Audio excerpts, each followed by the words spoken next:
Hi folks, here's our weekly update for English 560, looking at week 9 of our Shakespeare semester. We're continuing our conversations about Twelfth Night.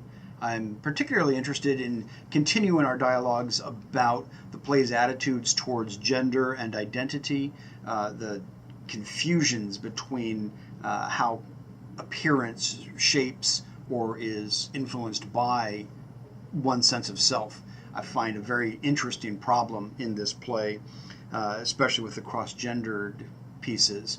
So I'm looking forward to more conversations about that on our ACE site. But of course, this week we are also transitioning to Othello, the Moor of Venice, our next tragedy. And I'm really excited, by the way, to come to this play from Twelfth Night, from a comedy that's interested in identity and appearance. I suspect you're already quite familiar with Othello, and in a lot of ways it feels like a play that was written specifically for a 21st century audience, with our ongoing concerns about otherness and the relationship between the self and the community. Coming to the play from Twelfth Night, though, I think that'll help us talk about the play's rootedness in its own time and place, while not ignoring what it has to say to modern audiences. So, as you're beginning to talk about as you're beginning to talk about Othello on the ACE site, I hope you're looking at some of the connections, similarities, and differences, of course, between the tragedy and the comedy that we're talking about now.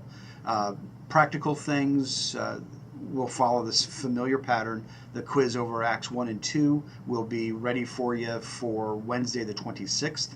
The quiz over Acts 3 through 5, please take by Friday the 28th if you can. And also, please don't forget about the Teaching Shakespeare assignment that is due mid-November. A lot of reading and background work to worry about there, so I don't want you to get fallen behind on that assignment. I'm looking forward to our conversation about Othello. It's a tough play. It's a painful play.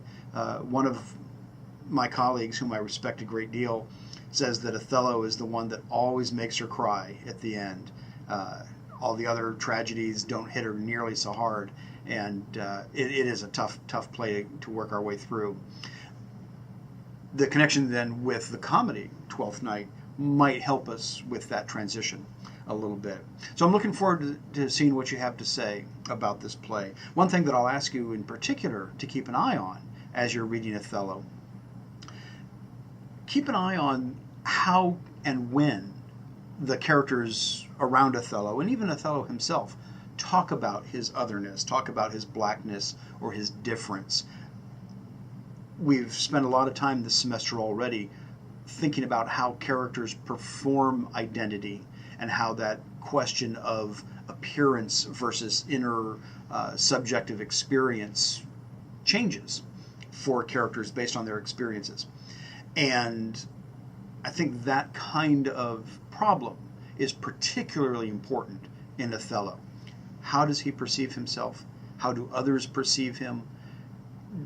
How do those perceptions change over the course of the action of the play?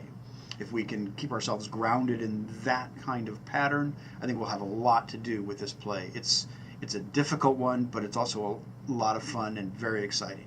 I'm looking forward to seeing what you do with it.